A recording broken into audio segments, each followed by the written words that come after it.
was to realize that it's not Allah, it's Muhammad is the key to understanding Islam.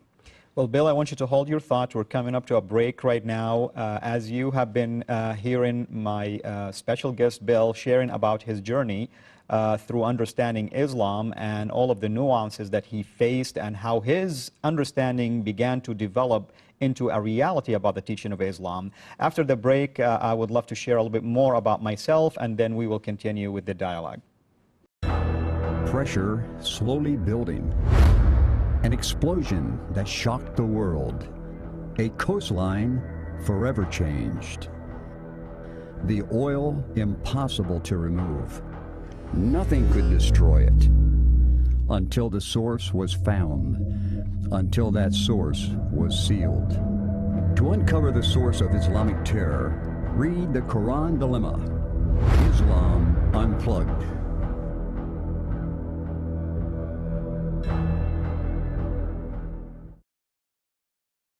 Welcome back to the Islamic Dilemma show. I was talking before our break to my special guest, Bill, about his journey in terms of understanding the religion of Islam and how did that start, and the fact that his first encounter was with Sufism, and then later on as he began to study the Quran and then the biography of the Prophet of Islam, Muhammad, his understanding of Islam actually shifted from the mystical side into the real teachings of Islam. Before we continue with this interesting discussion, I would like, as the host of this new show, to share a little bit with you about my background. As I mentioned earlier, my name is Fadi, and I am a former Muslim. Actually, I was born and raised in Saudi Arabia, and Saudi Arabia is considered to be the center for the Islamic religion. That's where Islam started it 1400 years ago. In fact, specifically at the year 610 AD,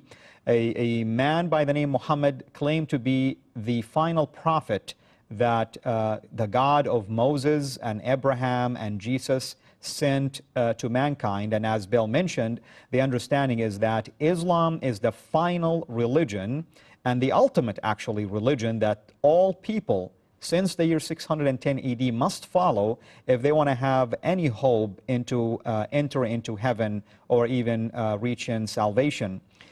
With that mindset, I grew up basically understanding there are certain realities and facts about Islam that any good, devout Muslim must stick to, one of which accepting Islam as your final religion. And of course, in Islam, you are taught that you're born a Muslim, or people at a later age can convert to Islam. The second reality is that you have certain rituals and certain duties as a Muslim that you have to do, one of which is the daily prayers, the annual fasting, the annual pilgrimage, and so on and so forth. I felt privileged myself, the fact that I was not only born in a country where Islam originated from, I was almost a drive away from the Holy Mosque of Islam, which is founded in Mecca, where the Prophet of Islam was born. And you're taught that praying over there and doing your rituals over there will earn you a lot of good deeds, even multitudes of good deeds that are much more than just praying at a regular mosque or praying at home. That was, to me, was very important. You can consider me someone who was a radical Muslim. I understood that the only way for me to please the God of Islam, my God, was basically to stick to the teaching of Islam to the letter. And the only model that I had to follow, as Bill mentioned also, understanding Islam is associated with a character, and the character is Muhammad. I too understood that the fact that I want to be a good Muslim, I have to follow the role model of the Prophet of Islam. One of which, by the way, was the idea of fighting in the cause of God. And this opportunity was presented to me, in fact, when the Soviet Union invaded Afghanistan, late 70s, early 80s, and scores of young men, actually Muslim men, left to Afghanistan to form what is called the Fighters of God, called the Mujahideen. Osama bin Laden, if you recall, was one of those. I was very close to the bin Laden family. One of his cousins was actually a very close friend to me. And when he mentioned this move to me, I felt like this is my golden opportunity to go, to fight, and possibly even to die as a martyr. Unfortunately, my parents, of course, as any good parents, rejected this idea. And it was very disappointing to me. However, I continued basically with my development of what Islam is like. I began to dig deeper and deeper into the teaching of Islam until I became probably a very rigid person.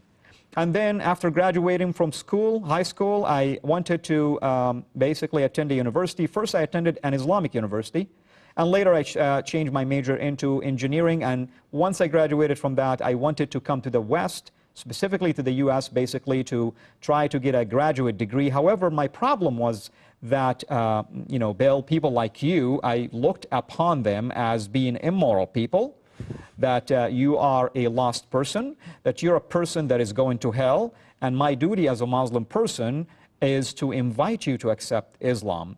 And that was the presupposition that I came with when I came to the West. And my journey basically was transformed in terms of my understanding of the West and Christianity in particular when I came in contact with a Christian family. Just like you mentioned, your understanding of Islam transformed when you began to study the life of the Prophet of Islam and his biography.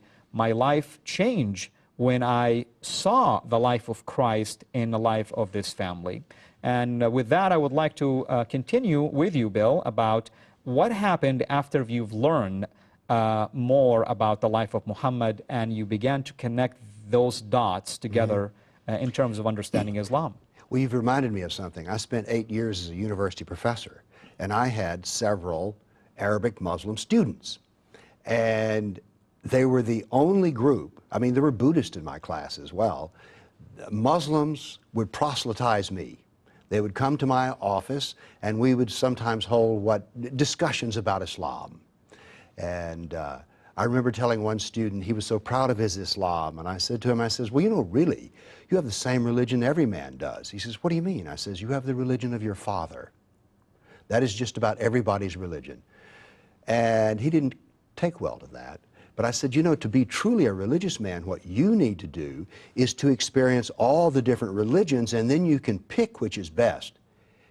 He was horrified at the suggestion that he would ever do anything outside of Islam. Certainly, and I can relate to that because, like I said, psychologically, you are brainwashed to believe Islam is it. This is the final revelation. In fact, some of the challenges sometimes that I direct towards my Muslim friends is asking them the question, what if you are not born a Muslim? What will you do? Aren't you going to go and search? And indeed, that's what Bill was suggesting. You go and you search and you compare, and you will come to realize that Islam is just another ism. Just like the other isms that you've dealt with.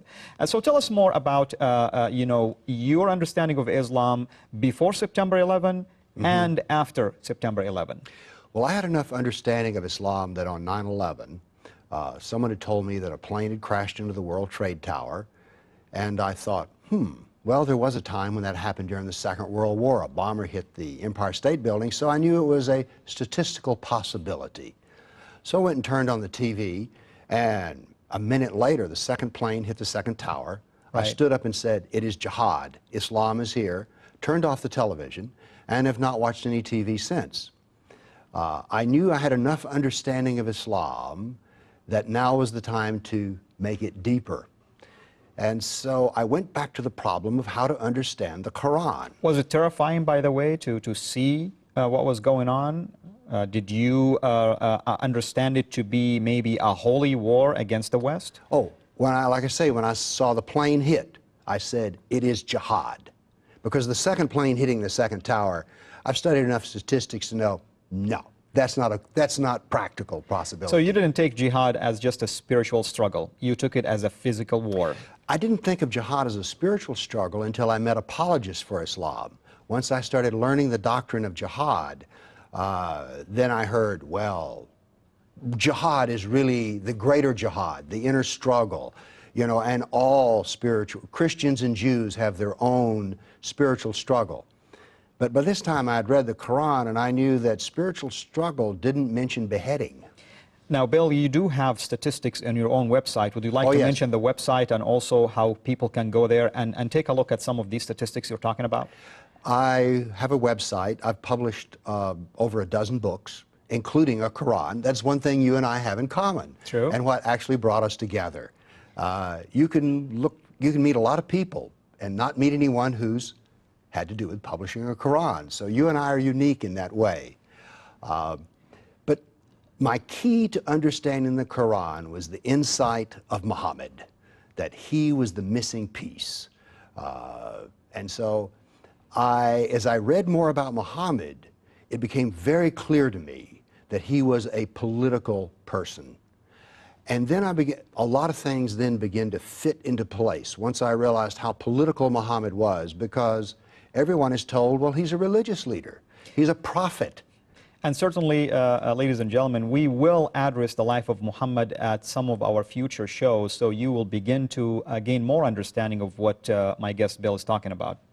But once you see Muhammad and his political nature, that gave the whole Quran a different cast, a different shade.